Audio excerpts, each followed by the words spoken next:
The moment Adrian Vale's hand touched hers, the entire ballroom went dead silent. $1 billion empire. A scarred face everyone had just finished mocking, and one dance that was about to destroy every assumption in that room.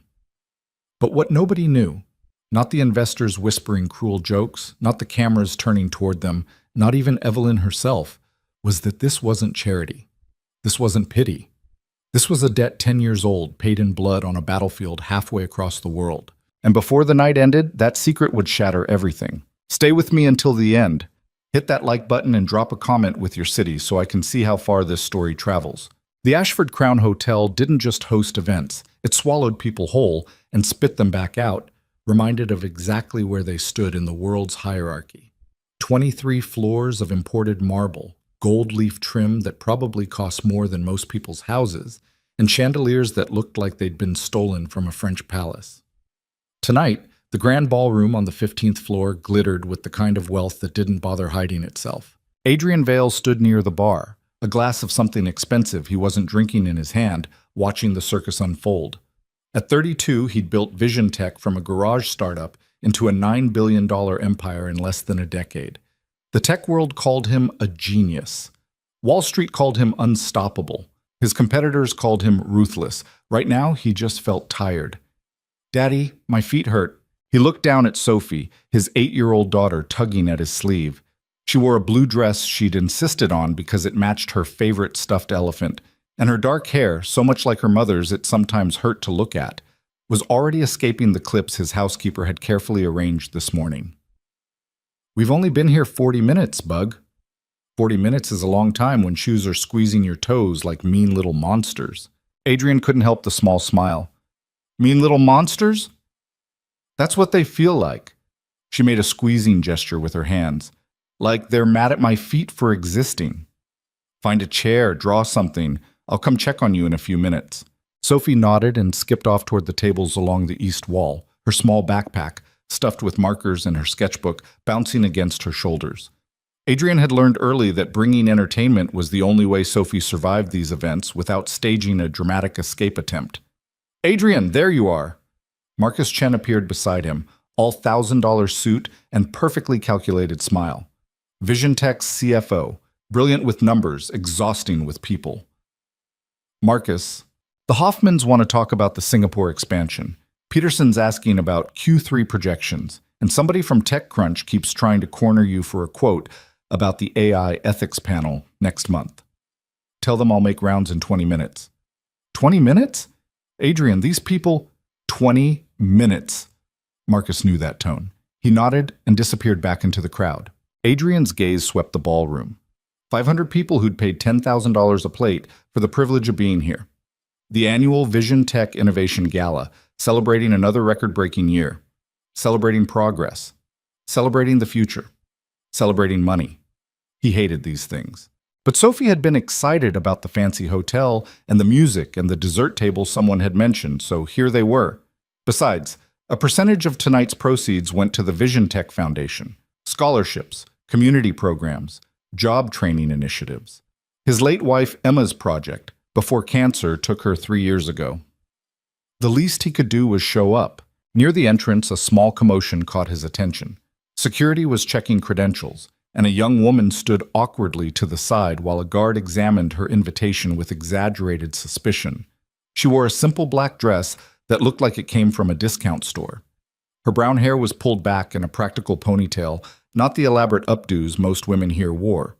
She kept her head down, shoulders hunched like she was trying to take up as little space as possible. The guard finally nodded and let her through, but not before making her wait just long enough that everyone nearby noticed the holdup. The woman hurried into the ballroom and immediately headed for the furthest corner, like a rabbit trying to disappear into the underbrush. "Who invited the charity case?" Adrian's jaw tightened. 2 tables away, Richard Hoffman, investment banker, chronic asshole, was laughing with his wife and another couple. They weren't even trying to be subtle about pointing. "I heard Vale's Foundation handed out a few pity invitations," Mrs. Hoffman said, loud enough to carry. "You know, for optics. Makes them look generous." "Generous would be keeping people like that out of places like this," Richard replied. "I paid good money for this ticket. I didn't pay to eat next to someone who looks like they wandered in from a homeless shelter. The other couple laughed, not polite chuckles. Real, genuine amusement at another human being's expense. Adrian set down his glass with more force than necessary. Across the room, the woman found a seat at an empty table near the back wall. She sat perfectly still, hands folded in her lap, eyes fixed on the tablecloth like it held the secrets of the universe. And that's when Adrian saw it. The scar. It ran from her left temple down across her cheek, ending near her jawline, a thick raised line that looked like it had been put there by something violent and permanent. The ballroom lighting hit it at just the right angle, making it impossible to miss. "Oh my God," someone whispered nearby. "What happened to her face?" Adrian felt something cold settle in his chest. He'd seen scars before, plenty of them. He had a few himself, hidden under expensive clothes and careful grooming, but it wasn't the scar that got him. It was the way she sat there, absolutely motionless, like she'd learned that invisibility was the safest option. "Daddy!" Sophie appeared again, tugging his sleeve. "What's wrong, Bug?" "Nothing's wrong. I finished my drawing. Want to see?" She held up her sketchbook, a picture of the ballroom, complete with lopsided chandeliers and stick figure people in fancy clothes. In the corner, she'd drawn what looked like a dragon wearing a bow tie. "Who's that?" "That's Gerald. He's the dragon who lives in the hotel and makes sure the food tastes good." "Gerald the quality control dragon." "Exactly." Sophie beamed, then her expression shifted, curious. "Who's that lady?" She was pointing toward the woman in the corner. "I don't know, sweetheart." "She looks sad." "Maybe she's just tired." "No." Sophie shook her head with the absolute certainty only children possess. "She's sad. I can tell." Before Adrian could respond, Sophie was already walking toward the woman's table. Sophie, but his daughter had inherited her mother's stubborn streak and his complete disregard for social conventions. She marched right up to the woman and stood there waiting to be noticed. The woman finally looked up, startled. "Hi," Sophie said. "I'm Sophie. What's your name?" The woman blinked, clearly not expecting to be approached by anyone, much less a small child. "I'm Evelyn." Her voice was quiet, careful, like someone who'd learned that speaking too loud invited attention she didn't want. "That's a pretty name," Sophie announced. "Want to see my drawing of Gerald the dragon?"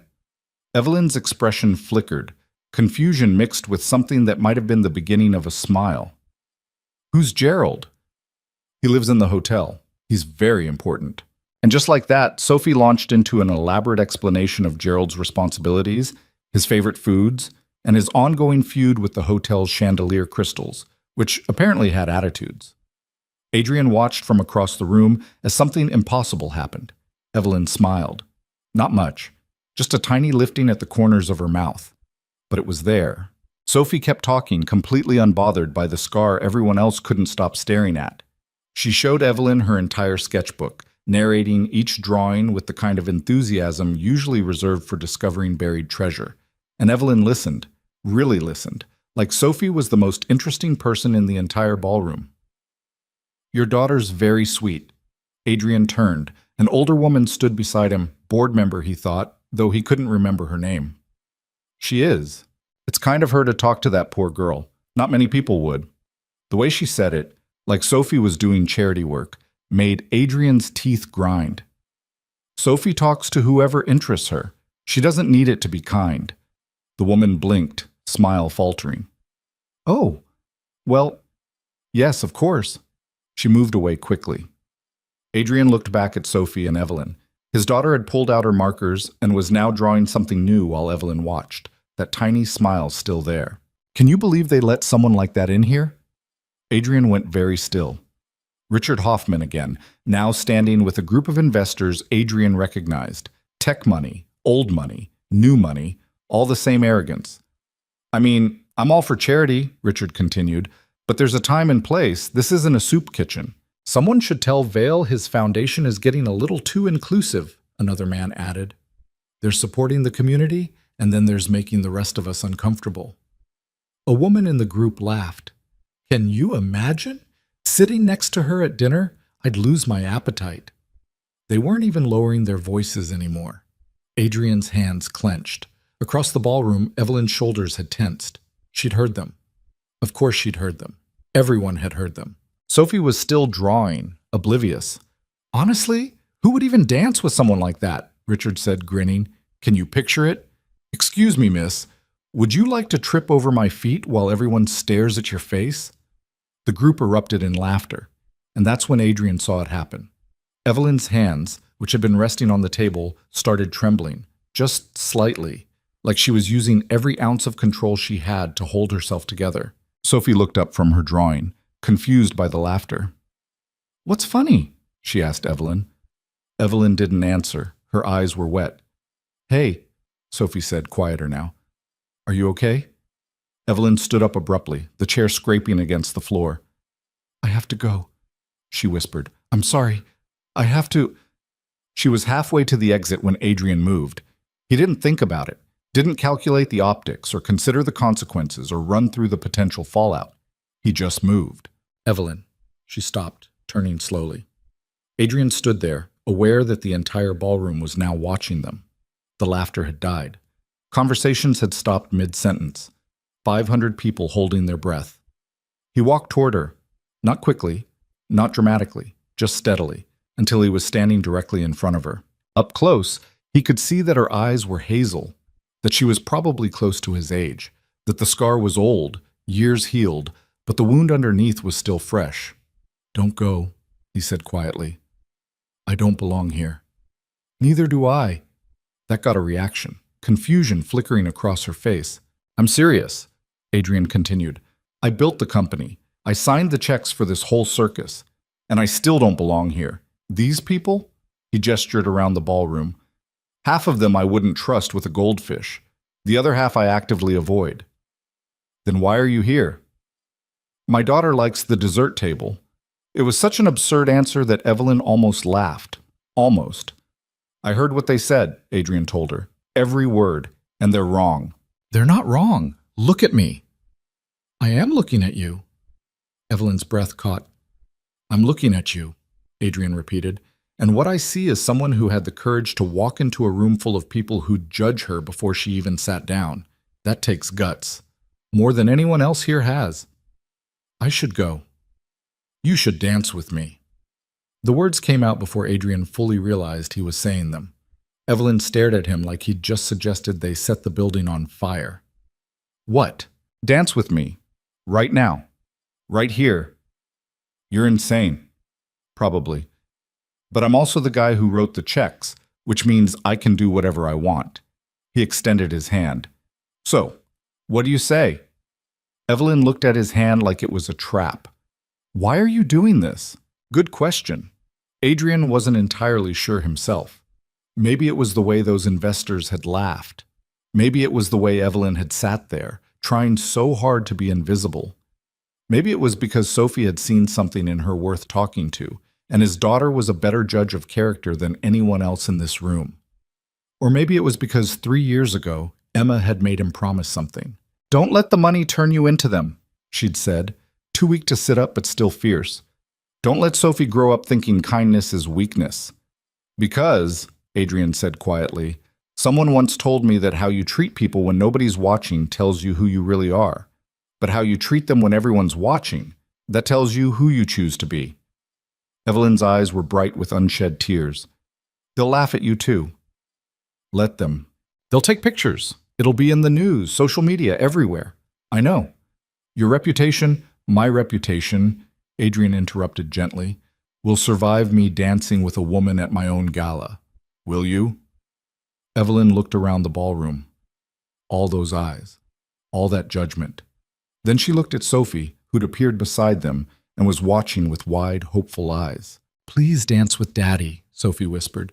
He's really sad most of the time, and he pretends he's not, but I know. Maybe dancing will help. Adrian felt something crack in his chest. Evelyn's hand was shaking when she placed it in his. The ballroom exploded into whispers. Adrian led her toward the center of the floor, aware of every camera turning, every phone rising, every conversation stopping mid-word. The orchestra, confused but professional, shifted into a waltz. I don't really know how to do this, Evelyn admitted. Neither do I. Emma tried to teach me for our wedding, and I stepped on her feet 6 times. Your wife? She passed away. 3 years ago. I'm sorry. Me too. They started moving, awkward at first, Adrian trying to remember the steps while Evelyn followed his lead with the hesitant grace of someone expecting disaster. Look at me, Adrian said quietly. Not them, me. Evelyn lifted her eyes. That's it. Just like that. This is completely insane. Yeah. You're going to regret this tomorrow. Probably not. Everyone's staring. I know. I can't breathe. Breathe anyway. And somehow, impossibly, Evelyn smiled. A real smile this time, not the tiny half version from earlier. There it is, Adrian said. There what is? That, right there. That's what they should have been looking at. Evelyn's eyes filled with tears, but she didn't look away. They danced. Not gracefully, not perfectly. Adrian definitely stepped on her foot once, and Evelyn apologized even though it was his fault. But they danced, and slowly, something shifted in the ballroom. The whispers changed tone. The stares softened. A few people even started smiling, genuine smiles, not the cruel ones from before. Daddy, Evelyn, Sophie appeared at the edge of the dance floor, holding up her sketchbook. She'd drawn a new picture, Adrian and Evelyn in the center, surrounded by stars. And above them, in big colorful letters, my daddy dancing with a princess. The ballroom went completely silent. Evelyn made a sound, half laugh, half sob. Sophie ran forward and hugged Evelyn's legs, nearly knocking her over. You're pretty, Sophie announced to the entire room. Everyone here is wrong and dumb and you're pretty. Adrian watched Evelyn fall apart and pull herself back together in the same breath. She dropped to her knees and hugged Sophie so tightly his daughter squeaked. Thank you, Evelyn whispered. Thank you, sweetheart. And in that moment, standing in the center of a ballroom full of people who judged her, mocked her, and tried to make her invisible, Evelyn Carter looked like exactly what Sophie had called her, a princess. Adrian glanced around the room. Richard Hoffman had gone pale. Mrs. Hoffman was staring at her shoes. The investors who'd laughed earlier looked like they desperately wished they could disappear. Good. Adrian reached down and lifted Sophie into his arms. Come on, Bug, let's get you some dessert before you stage a complete overthrow of the social order. What's an overthrow? What you just did. Sophie grinned. Evelyn stood slowly, wiping her eyes. Thank you, she said to Adrian. I don't know what to say. You don't have to say anything. I should probably go before... Adrian shifted Sophie to one arm and reached into his jacket pocket for a business card. Except his hand hit something else first. An old blue handkerchief, faded and worn. He'd forgotten it was there. Adrian pulled it out, intending to move it aside, but the moment Evelyn saw it, she froze. Completely. Utterly. Frozen. Her face went white. Where did you get that? Her voice was barely audible. Adrian looked down at the handkerchief. This? I've had it for years. Why? Where did you get that? Something in her tone made Sophie squirm in his arms. Daddy, is everything okay? Adrian set Sophie down gently. Bug, go grab some dessert. I'll be right there. But now, sweetheart. Sophie recognized that voice. She nodded and hurried toward the dessert table, looking back over her shoulder with worried eyes. Adrian turned back to Evelyn. She was shaking. Not like before. Not from embarrassment or nerves. From something much, much deeper.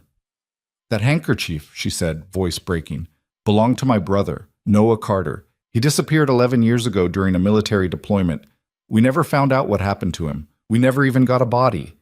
Her eyes locked onto Adrian's. So I'm asking you one more time, where did you get that? And just like that, the entire night shifted into something neither of them had seen coming. Adrian looked at the handkerchief in his hand, at Evelyn's face, at the scar that suddenly made horrible, terrible sense. We need to talk, he said quietly. Somewhere private. Tell me now. Evelyn, tell me now. Her voice cracked across the ballroom like a gunshot.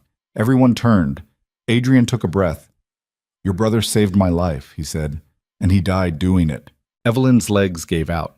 Adrian caught her before she hit the floor. Adrian managed to get Evelyn into a chair before her knees completely buckled. Someone nearby gasped. Phones appeared, cameras clicking. Marcus materialized out of nowhere with a glass of water that nobody touched. "Give us space," Adrian said sharply to the crowd pressing closer. "Now!" The authority in his voice scattered people like startled birds. Within seconds, a small perimeter had formed around them, close enough to watch, far enough to pretend they weren't. Evelyn sat there staring at the handkerchief in Adrian's hand like it was a grenade with the pin pulled. "How?" she whispered. "How did you know my brother?" Adrian crouched down so they were eye level. This wasn't a conversation he'd ever planned to have. Wasn't a conversation he'd had with anyone except his therapist and a bottle of scotch at 3 in the morning. "I served," he said quietly. "Before Vision Tech. Before any of this. I was military intelligence stationed in Kandahar." Evelyn's breathing was shallow, rapid. Noah was special forces, different unit, different mission parameters, but we crossed paths at the forward operating base. He was... Adrian paused, choosing his words carefully. He was a good guy, really good guy. Had pictures of his family taped inside his locker. Talked about his little sister constantly. "Me," Evelyn's voice cracked. "He talked about me?" "All the time. Drove his squad insane. My sister's in college. My sister's studying architecture. My sister sent me cookies that taste like cardboard, but I'm eating them anyway because she made them." A sound escaped Evelyn, somewhere between a laugh and a sob. "The cookies were terrible," she admitted. "I didn't know what I was doing, but he never said anything. He just kept asking for more." Adrian nodded. "Yeah, that sounds like him." The ballroom had gone so quiet you could hear the chandeliers humming. "What happened?" Evelyn asked. "The military told us there was an incident, that his unit was compromised during an operation, that there were no survivors, but they wouldn't give us details. Wouldn't tell us anything except that he was gone." Adrian's jaw tightened. He'd spent 3 years trying not to think about that day, trying to bury it under business deals and late nights at the office and the consuming work of raising Sophie alone. But standing here now, looking at Evelyn's face, at that scar, he realized he'd never really buried it at all. "We were running intelligence gathering in a village about 40 clicks from the base," Adrian began, his voice low. "Routine operation. Supposed to be in and out in 3 hours. But intelligence is only good until it isn't." Evelyn leaned forward, hands gripping the edge of the chair. "We got bad information. The village wasn't sympathetic. It was a trap. 15 hostiles, maybe 20, waiting for us to walk right in. We took fire the second our convoy stopped." Adrian's hand moved to his shoulder unconsciously, the place where a bullet had torn through muscle and bone and kept going. "It was chaos, complete chaos. Half our team went down in the first 30 seconds. I took a round to the shoulder, another grazed my head. I couldn't see straight, couldn't think.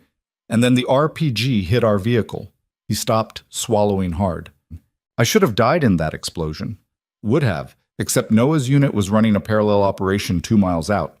They heard the firefight and diverted. Went completely off mission to get to us." Evelyn's hands were shaking so badly she had to clasp them together. "Noah pulled me out of the wreckage," Adrian continued, "dragged me behind cover while rounds were hitting everything around us. I was barely conscious, bleeding everywhere. And this guy I'd only talked to a handful of times, he looked at me and said, 'You're not dying today, Vale. I've got too many stories about my sister I haven't told you yet.'" A tear rolled down Evelyn's cheek, cutting a path through her makeup. "We held position for 17 minutes while his team tried to establish an extraction route. But there were too many of them and not enough of us. Noah knew we weren't all getting out." Adrian's voice went flat, emotionless, the only way he could get through it. "He gave the order for his team to pull back with the wounded, said he'd cover the retreat. I tried to argue, but I could barely stand.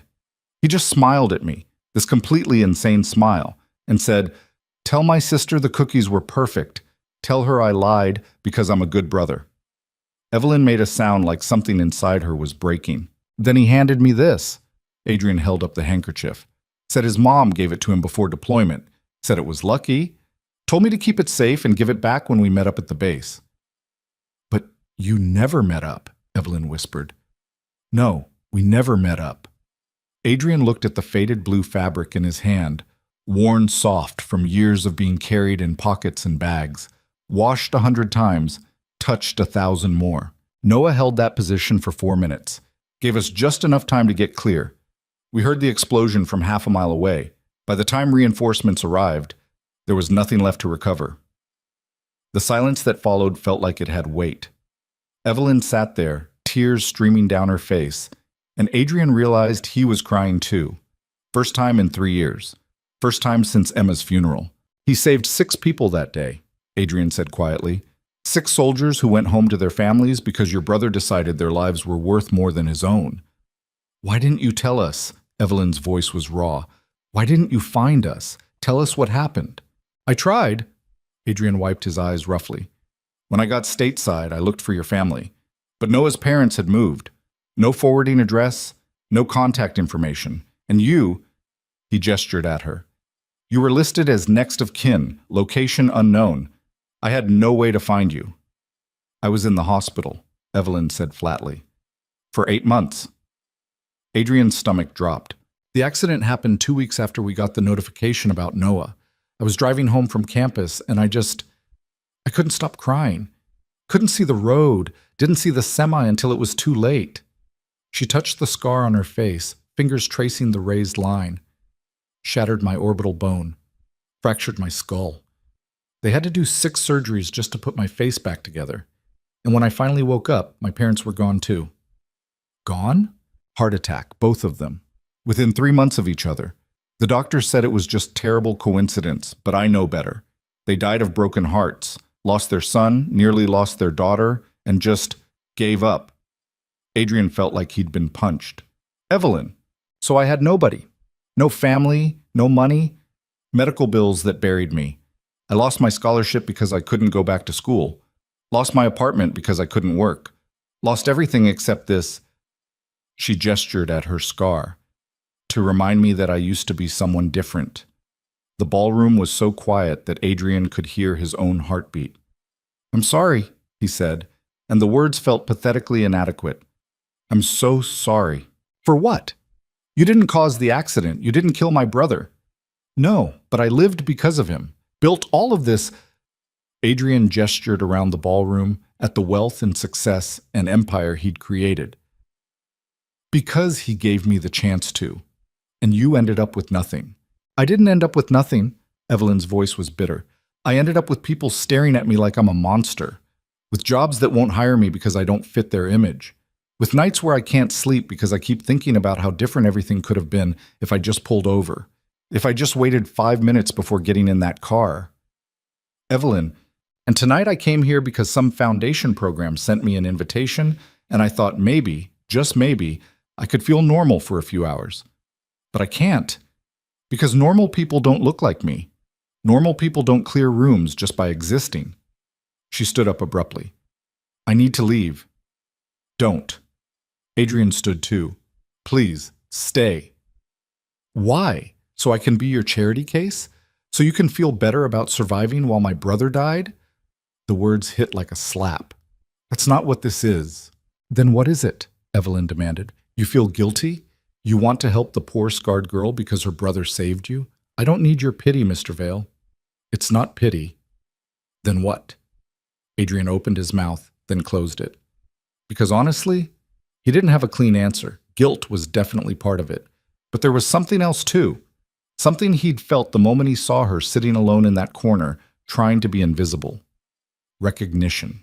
I know what it's like, he said finally, to feel like you're broken. Like the person you used to be died, and you're just walking around pretending to be them. Evelyn's expression flickered. When Emma died, Adrian continued, everyone kept telling me I was so strong, so brave, raising Sophie alone, running the company, moving forward. But the truth is I wasn't moving forward. I was just moving, running so fast I didn't have time to feel anything. And somewhere along the way I forgot how to stop. He looked at her directly. So no, this isn't pity. This is me recognizing someone else who knows what it's like to lose everything and keep walking anyway. Evelyn's eyes were wet again. I don't know how to do this, she whispered. I don't know how to be around people anymore. How to exist in spaces like this without feeling like I'm taking up room I don't deserve. Neither do I. But maybe we can figure it out together. It was such a simple statement, but something about it made Evelyn's carefully constructed walls crack just slightly. Daddy? They both turned. Sophie stood a few feet away, holding a plate piled high with desserts, Chocolate cake, cookies, some kind of elaborate pastry situation that looked structurally unsound. "Is Evelyn okay?" Sophie asked quietly. Adrian glanced at Evelyn, who was wiping her eyes and trying to pull herself together. "I'm okay, sweetheart," Evelyn managed. "Just talking about some sad things." Sophie walked over and carefully set the plate down on the nearest table.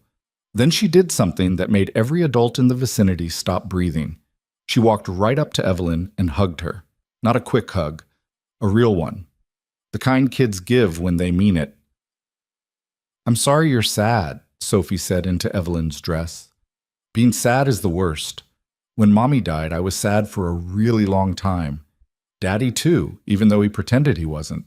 Evelyn looked at Adrian over Sophie's head, and he saw his own grief reflected back at him. "Your mommy sounds like she was wonderful," Evelyn said softly. "She was the best. She used to make pancakes shaped like animals, and she knew all the constellations, and she never got mad when I asked too many questions." Sophie pulled back, looking up at Evelyn seriously. "Do you know any constellations?" "I used to. Before the accident. I was studying architecture and I took an astronomy class because I thought it might help with understanding how buildings relate to light and space." Sophie's eyes went wide. "You build buildings?" "I wanted to. I don't anymore." "Why not?" Such a simple question, such a complicated answer. "Because sometimes," Evelyn said carefully, "when bad things happen, it's hard to remember how to do the things you used to love." Sophie considered this with the gravity of a philosopher. "That's dumb." "Sophie," Adrian warned. "No, I mean it. That's dumb. If you love something, you should do it. That's what Mommy always said. She said life's too short to not do things that make you happy." Evelyn smiled despite herself. "Your mommy was very smart." "I know." Sophie grabbed Evelyn's hand. "Okay, come on. I want to show you something." Before either adult could object, Sophie was pulling Evelyn toward the massive windows overlooking the city. Adrian followed, aware that the entire ballroom was watching this strange little procession. "See?" Sophie pressed her nose against the glass, pointing at the skyline. "All those buildings. You could make one of those. Maybe even better than those." "It's not that simple, sweetheart." "Why not?" "Because I don't have the degree, don't have the connections, don't have the money to start over." "But you have the brain," Sophie insisted. "The brain that knows how to do it. That doesn't go away just because other stuff got hard." Adrian watched Evelyn's expression shift, something between pain and hope. "She's not wrong," he said quietly. Evelyn looked at him. "You don't understand. I've been trying to get back on my feet for years. Every door I knock on slams shut the second they see me. Every opportunity disappears. I'm not exaggerating when I say I'm invisible. Or worse than invisible, I'm actively avoided. So don't knock on their doors." Adrian pulled out his phone. "Make them come to yours." "What are you doing?" Adrian was already typing. "Sending an email to my foundation director. We fund scholarships, job training, mentorship programs. Emma set it up before she died specifically to help people who got dealt a bad hand find their footing again. I don't want charity. It's not charity, it's an opportunity. What you do with it is up to you." He looked up from his phone. "But if you've got half the talent your brother said you had, you'd be wasting it cleaning hotel rooms." "He said I had talent? Are you kidding? He showed me your design portfolio on his phone. Kept it saved, even though it ate up half his storage. Said you were going to build something that changed skylines." Evelyn's breath hitched. "I forgot he had those pictures. I forgot he saved them." "He did. And he believed in you." Adrian put his phone away. "So maybe it's time you believed in yourself again." Before Evelyn could respond, a commotion erupted near the center of the ballroom. Richard Hoffman, apparently having found his courage at the bottom of several champagne glasses, was holding court with a group of investors.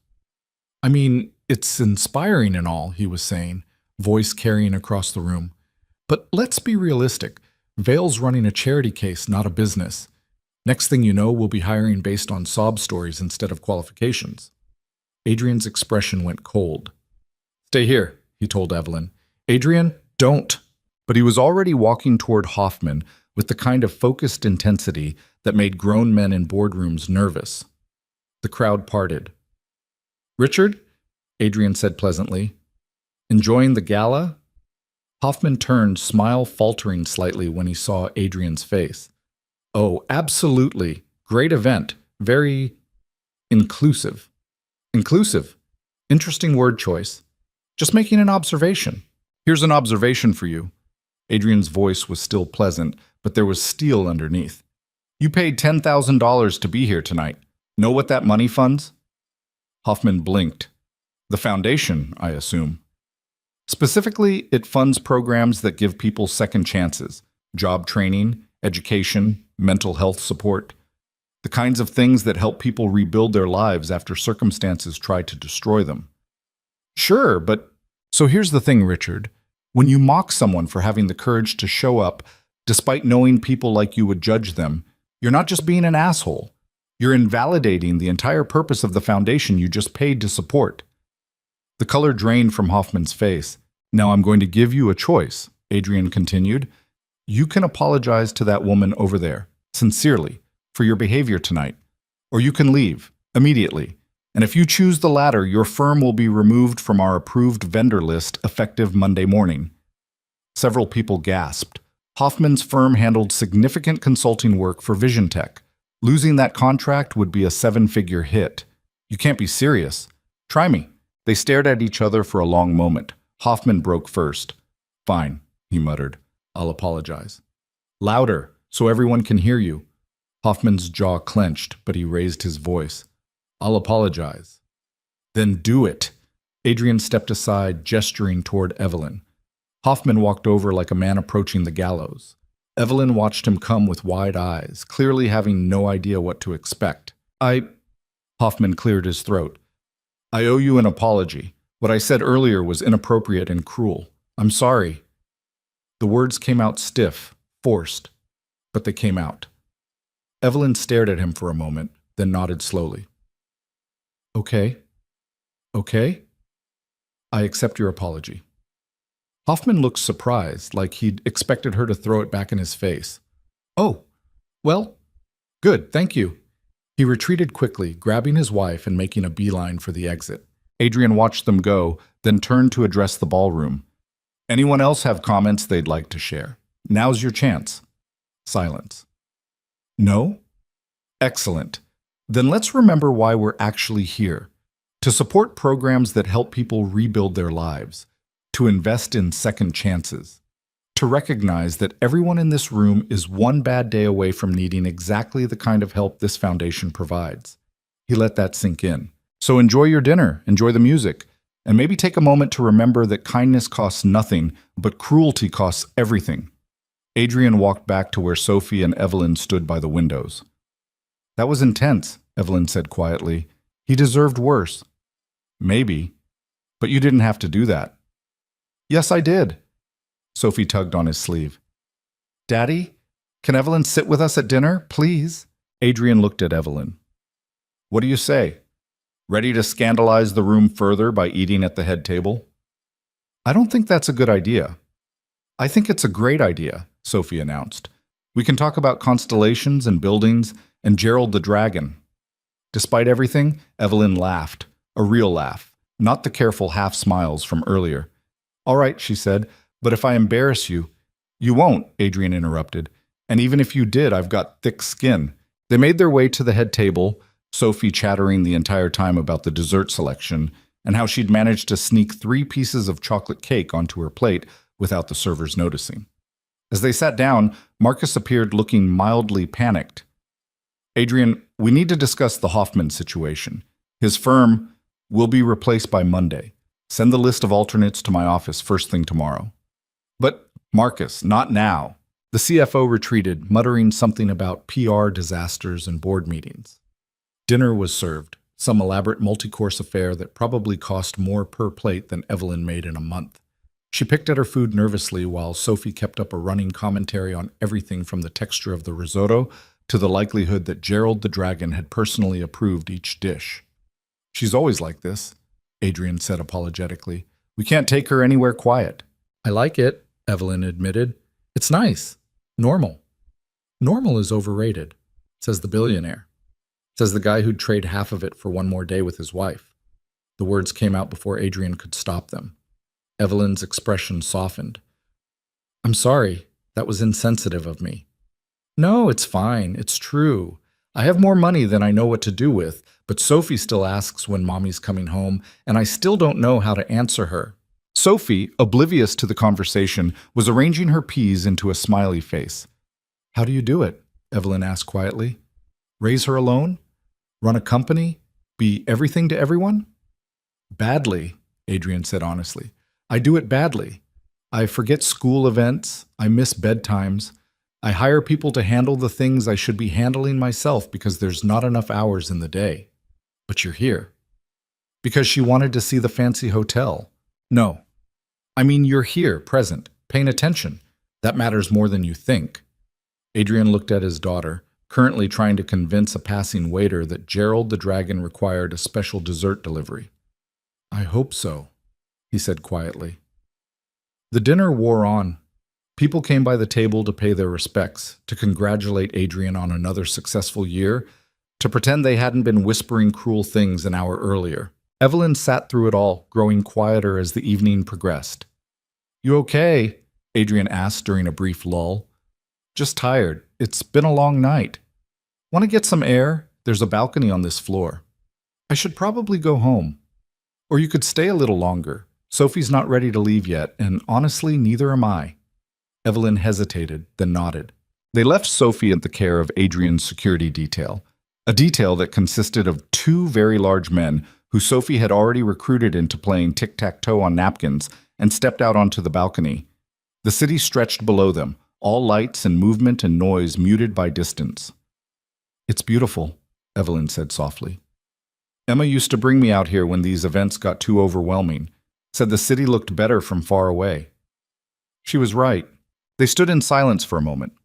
Can I ask you something? Evelyn said finally. Anything. Why did you keep the handkerchief? All these years. You could have thrown it away, forgotten about it. Adrian looked down at the blue fabric, still in his pocket. Because, he said quietly, it reminds me that I'm living on borrowed time. That everything I have, Sophie, the company, all of it, exists because someone else decided I was worth saving, and I owe it to him to make that sacrifice mean something. Evelyn's eyes were bright with tears again. He would have liked you, she said. Noah, he would have liked seeing what you built, what you became. I wish I could have known him better. Me too. The balcony door opened and Sophie poked her head out. Daddy, they're doing the cake-cutting thing, and I need to supervise to make sure Gerald approves. Adrian smiled despite himself. We'll be right there, Bug. Sophie disappeared back inside. She's wonderful, Evelyn said. You're raising her right. I'm trying. Most days I feel like I'm barely keeping my head above water. That's parenthood, I think, based on what Noah used to say about our parents.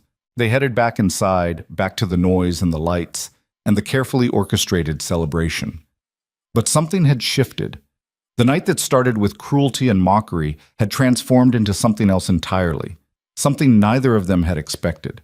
And as Adrian watched Evelyn laugh at something Sophie said, watched his daughter hold this stranger's hand like she'd known her forever, he realized that maybe, just maybe, they'd all found something they didn't know they were looking for. The cake cutting turned into a full production, mostly because Sophie insisted on narrating the entire process for Gerald the Dragon's benefit. By the time the photographer had gotten his shots and the servers had distributed slices to the tables, it was nearly 10 o'clock, and Sophie was starting to fade. Come on, Bug, Adrian said, lifting her into his arms. Time to head home. But I'm not tired, Sophie protested through a yawn that nearly dislocated her jaw. Sure you're not. I'm really not. I could stay up all night, maybe even 2 nights. Uh-huh. Evelyn stood nearby, looking uncertain, like she wasn't sure if she was supposed to say goodbye now or wait, or just disappear into the crowd. Where are you parked? Adrian asked her. I'm not. I took the bus. The bus doesn't run this late. I know. I was planning to walk part of the way and catch the first morning route. Adrian stared at her. You were going to walk. At night. Through downtown. I've done it before. That's insane. That's life when you can't afford a car. Sophie lifted her head from Adrian's shoulder. She can ride with us. Right, Daddy? Absolutely. Marcus? Adrian called across the ballroom. His CFO appeared instantly. Yes? Have the car brought around. We're leaving. Of course. Should I arrange for just the car? Thanks. 10 minutes later, they were in the back of Adrian's town car, Sophie sandwiched between him and Evelyn, already half asleep despite her earlier protests. Where do you live? Adrian asked. Evelyn gave an address on the east side. The driver's eyes flickered to the rear-view mirror and Adrian caught the look. Not a great neighborhood. Not even a decent one. They drove in silence for a while, the city sliding past outside tinted windows. Sophie's breathing had evened out into sleep, her head resting against Evelyn's arm. She likes you, Adrian said quietly. She's sweet. Too sweet for her own good, probably. That's what I'm afraid of. The world eats people like her alive. Or it doesn't. Maybe she changes it instead. That's optimistic. Someone has to be. Evelyn looked down at Sophie. My brother was like that. Optimistic. Believed in people even when they didn't deserve it. Drove our parents crazy. He believed in me. I was just some intelligence analyst who'd been in country 3 months. Barely knew which end of the rifle to point where. And he treated me like I mattered. That was Noah. He collected strays. I'm a stray? We all were to him. Anyone who looked lost or scared or out of place, he'd just adopt you into his circle and that was that. The car turned onto a street where half the streetlights were broken. Buildings leaned against each other like drunks, windows dark or covered with bars. This is me, Evelyn said as they pulled up to a 4-story walk-up that had seen better decades. The driver looked at Adrian in the mirror again, concern clear on his face. I'll walk you up, Adrian said. That's not necessary. Humor me. He carefully transferred Sophie to the seat. She mumbled something about dragons and cheese and followed Evelyn out of the car. The building's front door hung crooked on its hinges. The lobby smelled like mildew and something else Adrian didn't want to identify. Fluorescent lights flickered overhead, casting everything in sickly green. Elevator's broken, Evelyn said.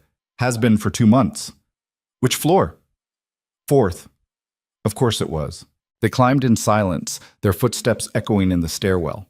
Someone was shouting behind one of the doors on the 2nd floor. Music thumped from another apartment, bass so heavy Adrian could feel it in his chest. By the 4th floor, Evelyn was breathing hard. Adrian noticed she favored her left leg slightly. From the accident? He asked, nodding at her leg. Shattered femur. They put it back together with pins and hope. Works most of the time. She stopped at apartment 4C and pulled out a key. This is me. Adrian looked at the door. 3 deadbolts, a chain, and what looked like additional reinforcement around the frame. Evelyn, don't. She cut him off. Don't look at me like that. I know what you're thinking. How can anyone live like this? This isn't safe. But this is what I can afford. This is what my life looks like. And I've made peace with it. Have you? I'm working on it. She unlocked the door but didn't open it. Thank you, she said quietly. For tonight, for the dance, for everything. I know you probably did it because you felt guilty about Noah, but it meant something anyway. It wasn't guilt. Then what was it? Adrian didn't have a clean answer for that. Didn't have words for the feeling that had hit him when he saw her sitting alone in that ballroom, or when Sophie had called her a princess, or when he'd realized that Noah's little sister had been suffering alone while he'd built an empire. It was the right thing to do, he said finally. The right thing. Evelyn smiled, but it didn't reach her eyes. Well, thanks for doing the right thing. I'm sure you have a lot of other right things to get back to. She started to open the door. Wait, Evelyn paused. The foundation, Adrian said. I meant what I said about the opportunity. We have programs, job training, education assistance, mentorship. If you wanted to get back into architecture, we could help make that happen. I told you I don't want charity. And I told you it's not charity. It's an investment in someone who has talent and got knocked down by circumstances beyond their control. You don't know if I have talent. You saw some pictures on Noah's phone a decade ago. So prove me wrong. Come to the foundation office Monday. Meet with the program director, see what's available. If you don't like it, walk away. But at least give yourself the chance to find out. Evelyn studied his face, looking for the catch. Why do you care? Because Noah saved my life and I can't pay him back. But maybe I can pay it forward? That's not a good enough reason. Fine. Because Sophie liked you, and my daughter's a better judge of character than I am. Because you walked into that ballroom knowing exactly how people would react, and you did it anyway. Because you're standing here in a building that should be condemned, with a scarred face and a broken leg, and a life that fell apart, and you're still fighting. That enough reasons? Evelyn's eyes went bright. I'll think about it, she said quietly. Fair enough. Adrian started back toward the stairs, then stopped. One more thing. That handkerchief. Noah's handkerchief. He pulled it from his pocket and held it out. This belongs to you. Evelyn stared at the faded blue fabric like he was offering her a live grenade. I can't take that. It's yours. Your family's. I've been carrying it for 11 years because I didn't know how to let it go. But you should have it. Adrian, please let me do this one thing right. Evelyn's hand shook as she reached out and took the handkerchief. The moment her fingers touched it, something in her expression crumbled. He always kept this in his pocket, she whispered. Even when we were kids. Mom gave it to him when he was 7 because he had terrible allergies and was always sniffling. He said it made him feel brave. It is brave. He gave it to a stranger in the middle of a firefight and told him to stay alive. That's about as brave as it gets. Evelyn pressed the fabric to her face, shoulders shaking. Adrian stood there awkwardly, unsure if he should leave or stay or say something else. He'd never been good at this. The emotional heavy lifting that Emma had handled so effortlessly. I'm sorry, Evelyn managed finally, wiping her eyes. I'm a mess. You're fine. I'm really not. But thank you for pretending. She looked at him for a long moment and something passed between them. Understanding, maybe.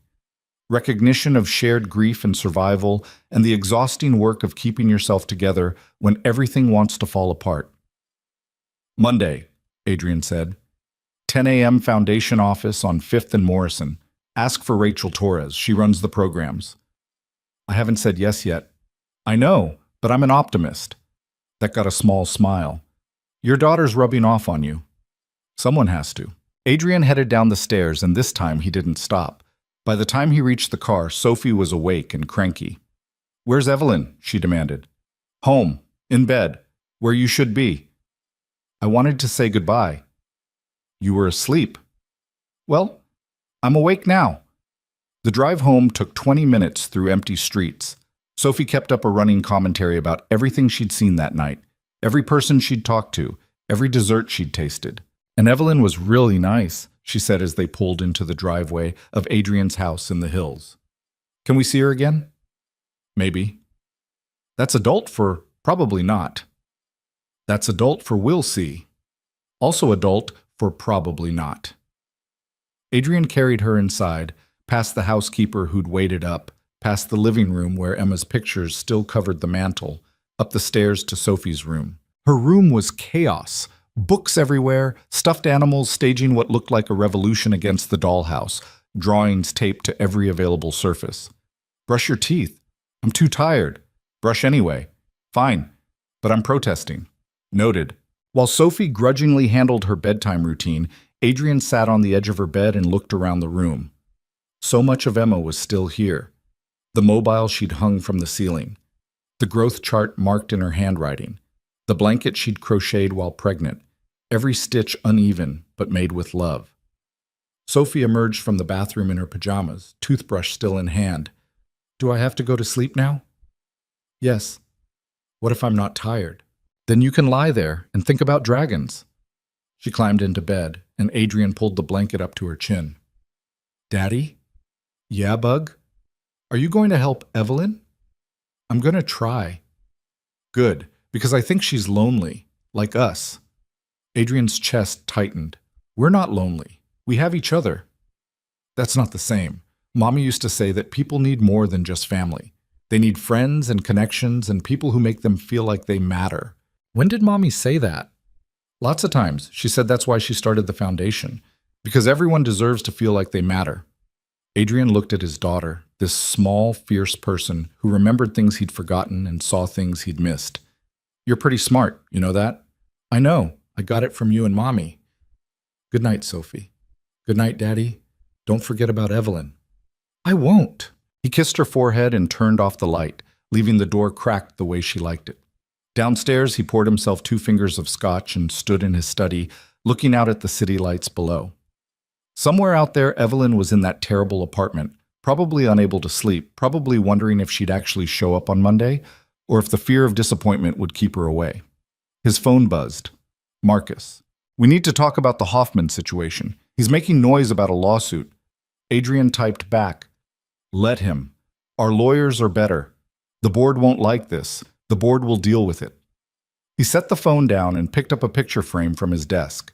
Emma, hugely pregnant with Sophie, laughing at something off camera. Her hair was a mess. She had paint on her shirt from the nursery they'd been working on. She looked completely, perfectly happy. I met someone tonight, Adrian said to the picture. Noah Carter's little sister, the one he used to talk about all the time. She's been through hell, Em, lost everything, and she's still standing. The picture didn't answer, but he could almost hear Emma's voice anyway. So help her. I'm trying. I don't know if she'll let me. Then try harder. Adrian smiled despite himself. You always made it sound so simple. Because it is, you just make it complicated. He finished his scotch and headed upstairs. Tomorrow was Sunday. He'd promised Sophie they'd go to the park if the weather was decent, maybe get ice cream. Normal things. Regular things. Things that felt impossible when you were building an empire and raising a daughter alone and carrying the weight of survivor's guilt like a second skin. But tonight, for the first time in 3 years, Adrian felt something shift. Not happiness exactly. Not peace. But maybe the possibility of both. Monday morning came too fast. Adrian dropped Sophie at school and headed to the office, where Marcus was waiting with a stack of reports and a concerned expression. The board wants a meeting, today. Tell them I'm busy. Adrian, Marcus, I'm busy. He spent the morning in back-to-back calls, investors, department heads, the legal team handling the Hoffman mess. By noon, his head was pounding, and he'd consumed enough coffee to power a small city. His assistant knocked on the door. Mr. Vale? Rachel Torres from the foundation is on line 3. She says it's important. Adrian picked up the phone. Rachel, what's going on? She showed up. Rachel sounded surprised. The woman you emailed me about. Evelyn Carter. She's here. Something in Adrian's chest loosened. Put her through the standard intake. Education history, work experience, goals, and Rachel? Yes? Be nice to her. I'm always nice. Be extra nice. She's had a rough time. Understood. Adrian hung up and stared at his computer screen, not really seeing the quarterly projections displayed there. She'd shown up. He hadn't been sure she would, hadn't been sure she'd have the courage to walk through those doors and ask for help. But she had. His phone buzzed, a text from a number he didn't recognize. This is Evelyn. Rachel gave me your number. I hope that's okay. Adrian saved the contact and typed back. Of course. How's it going? Terrifying, but I'm here.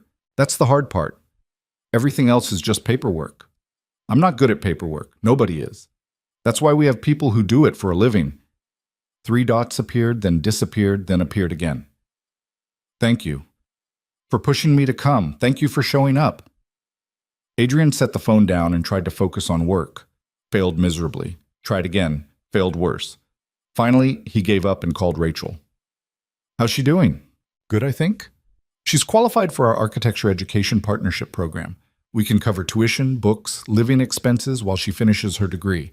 There's a mentorship component, too. Pair her with someone working in the field. Do it.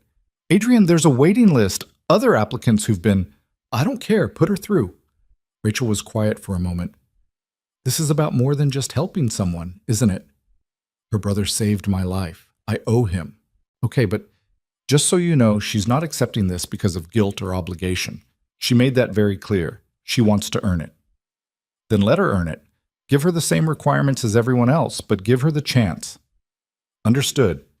Adrian ended the call and went back to pretending to work.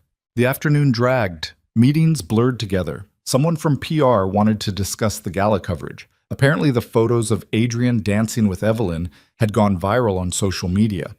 The narrative was split between heartwarming and publicity stunt. Adrian told PR to issue a statement that he didn't comment on his personal life and to leave it at that. By 5 o'clock, he was done. He texted his assistant that he was leaving early and headed to pick up Sophie from her after-school program. She launched herself into his arms the moment she saw him. Daddy, guess what? What? I got a gold star in math, and Mrs. Henderson said my story about Gerald the Dragon was very imaginative, which I think is code for completely weird, but I'm being polite. Sounds about right. Can we get ice cream? It's Monday. So we get ice cream on weekends. That's a dumb rule. Your mother made that rule. Sophie's face fell slightly. She didn't talk about Emma much anymore, not because she'd forgotten, but because remembering hurt. Mommy made good rules, Sophie said quietly. She did, but I think we can break this one. Just this once. Sophie brightened immediately. Really? Really? But only because you got a gold star. They drove to the ice cream place Emma used to take Sophie to, a tiny shop that made everything from scratch and had flavors like lavender honey and burnt caramel sage. Sophie got her usual chocolate with rainbow sprinkles. Adrian got coffee and immediately regretted it when the caffeine hit his already over-caffeinated system. They sat outside at a small table, watching people walk by. Daddy? Yeah? Did you help Evelyn today? I tried. She went to the foundation office. They're going to help her go back to school. To learn about buildings? Architecture, yeah. Sophie ate her ice cream thoughtfully. Do you think she's happy now? I don't know, Bug. Happiness is complicated. Adults say that a lot, but I don't think it is. Either you're happy or you're not. What about you? Are you happy? Sophie considered this seriously. Mostly. I miss Mommy, but I have you and ice cream and school and my friends. So, yeah, mostly happy. Mostly happy is pretty good. What about you? Adrian looked at his daughter, this small person who saw through every wall he tried to build. Yeah, he said, mostly happy. It wasn't entirely true, but it wasn't entirely a lie either. They finished their ice cream and headed home. Sophie did homework at the kitchen table, while Adrian attempted to cook dinner and mostly succeeded in not burning anything. After dinner, after bath time, after the bedtime routine, Adrian found himself back in his study with another glass of scotch and his phone. Evelyn had texted again. I start classes in 2 weeks, part-time while I work through the Foundation's job placement program. It's really happening. That's great. Congratulations. I keep waiting for the other shoe to drop. For someone to realize they made a mistake and take it all back. Not going to happen. You earned this. I filled out forms. That's not earning anything. You showed up. That's earning everything. A long pause, then, can I ask you something? Of course. Why are you doing this? Really, and don't say it's because of Noah. This is more than just paying back a debt. Adrian stared at the question for a long time. Finally, he typed, because when Emma died, I forgot how to see people. Really, see them. I was so busy surviving and taking care of Sophie and running the company that everyone else just became background noise. But watching you in that ballroom, seeing how people treated you, it reminded me that I used to be better than this. Used to care about more than just making it through another day. He hesitated, then added, Sophie liked you, and she doesn't like most people, so I figured you must be worth knowing. Another long pause. Your daughter is incredible. I know. She gets it from her mother. And from you. I don't know about that. I do. Anyone who raises a kid that kind and brave is doing something right. Adrian felt something warm settle in his chest. Thank you. Thank you. For tonight. For the Foundation. For treating me like a person instead of a problem. You were never a problem, Evelyn. That's the nicest thing anyone said to me in 5 years. They texted for another hour. Small things. Nothing important. The kind of conversation that fills space without trying to solve anything. Finally, Evelyn sent, I should probably sleep. Big day tomorrow. Job orientation. Good luck. You'll be great. How do you know? Because Noah believed in you. And he had good instincts. Good night, Adrian. Good night, Evelyn. Adrian set his phone down and finished his scotch. Outside, the city hummed with life. Millions of people living their own stories, fighting their own battles, carrying their own scars. And somewhere out there, in a terrible apartment with broken elevators and questionable plumbing, Evelyn Carter was probably lying awake, afraid to believe that things might actually get better. Adrian understood that fear, had lived with it for 3 years. But tonight, for the first time since Emma died, he felt something else creeping in around the edges. Hope. small and fragile and terrifying in its possibility. But there. 3 weeks passed in a blur of routines that felt almost normal. Evelyn started her classes: Introduction to Structural Design, Architectural Theory, a remedial math course to catch up on what she'd forgotten. She worked mornings at the Foundation's community center, answering phones and filing paperwork, learning the rhythm of an office job again. And she texted Adrian, not constantly, not inappropriately, just small updates throughout the day. A photo of a building she liked. A complaint about her math professor who insisted on handwritten assignments. A joke Sophie had told her during one of their increasingly frequent phone calls. Because somehow, without anyone planning it, Sophie and Evelyn had become friends. It started when Sophie called Adrian's phone one afternoon and Evelyn answered by accident. She'd been holding it while Adrian grabbed coffee during a rare lunch they'd shared to discuss foundation business.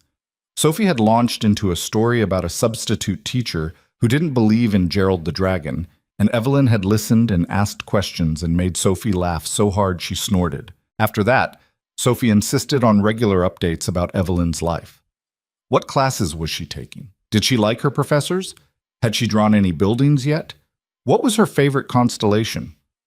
Adrian watched it happen with something between amusement and concern.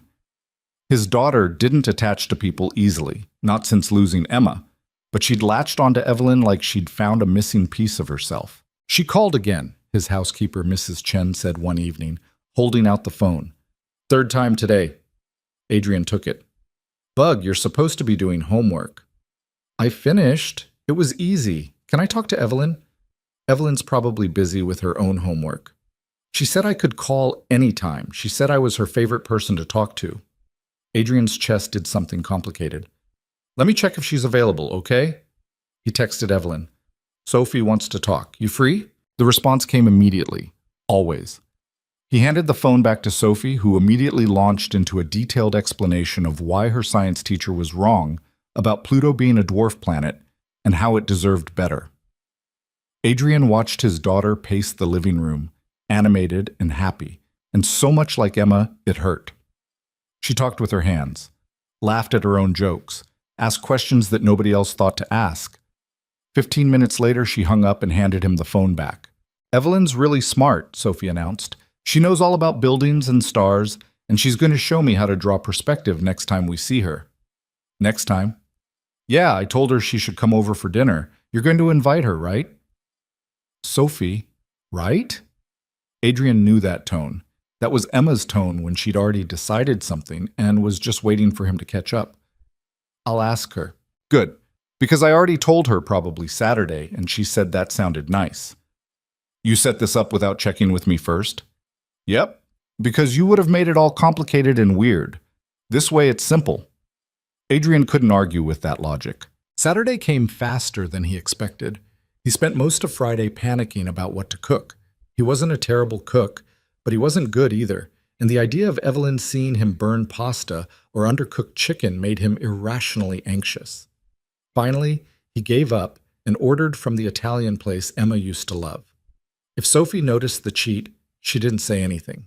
Evelyn arrived at 6:30, standing on the porch with a bottle of wine and an expression that suggested she was seconds away from running back to her car.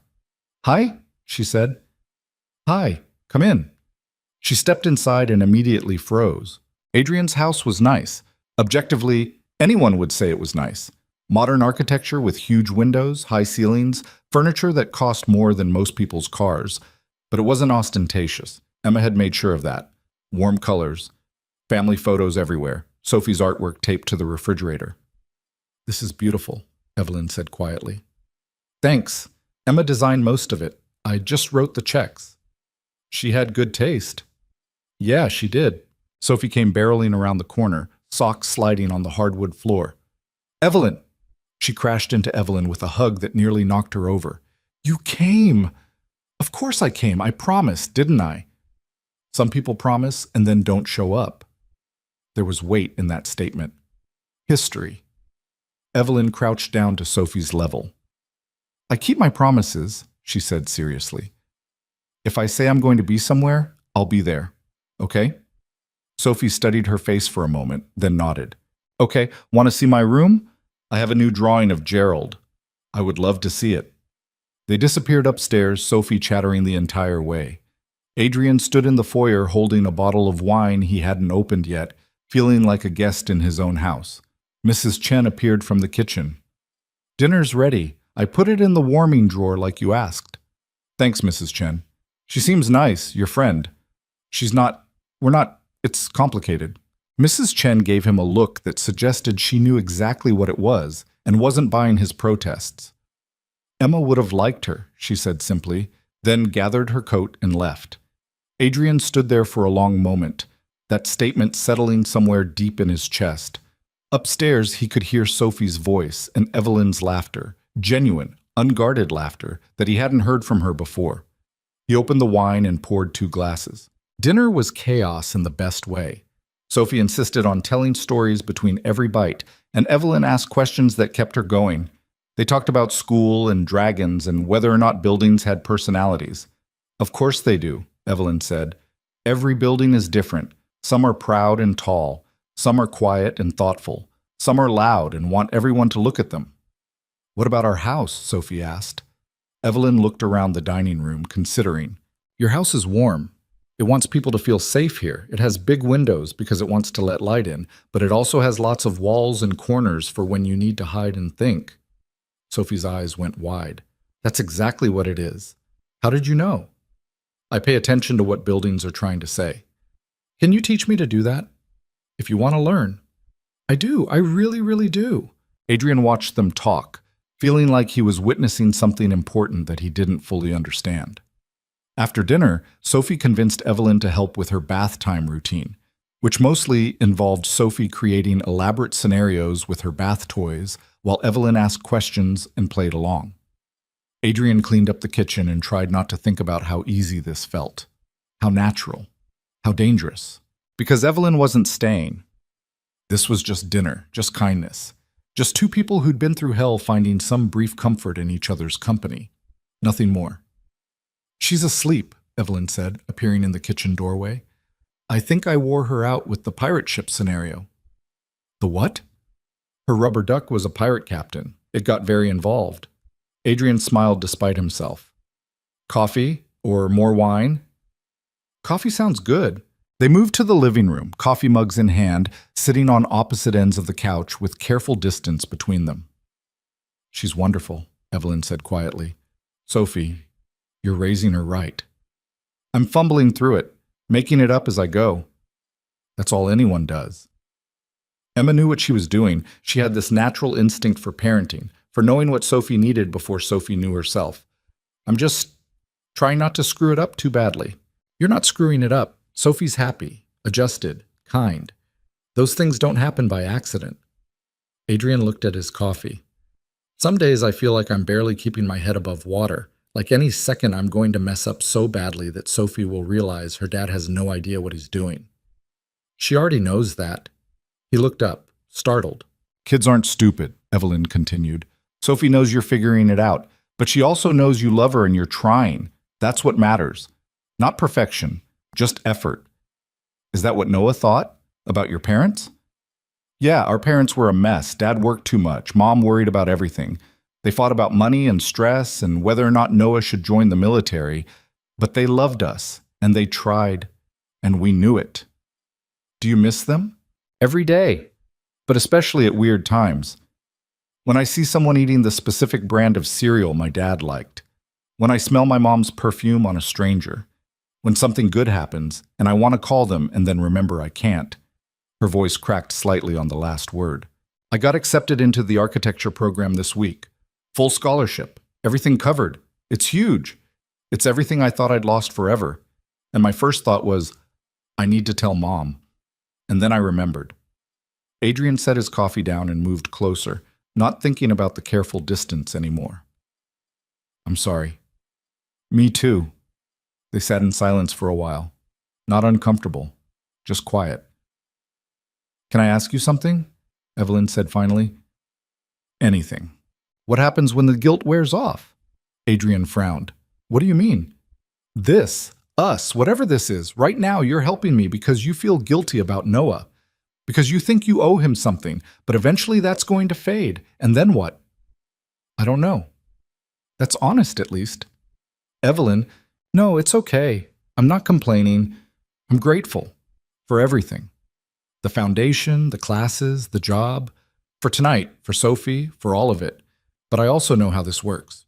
People help when it makes them feel good about themselves, when the story is compelling, but once the novelty wears off, they move on to the next thing. That's not what this is. Then what is it? Then Adrian didn't have an answer for that. Didn't have words for the complicated knot of feelings that had formed somewhere in his chest over the past 3 weeks. I don't know, he admitted. But it's not guilt, not anymore. Then what? I like you, he said simply. Sophie likes you. You make us laugh. You make us feel less alone. Is that not enough? Evelyn's eyes were bright. I'm scared, she whispered. I'm scared that I'm going to get used to this, to feeling like I matter to someone, and then it's going to disappear and I'll be right back where I started. I'm not going anywhere. You say that now. Isabel? I mean it. Adrian shifted closer. Look, I don't know what this is. I don't know where it's going or what it means.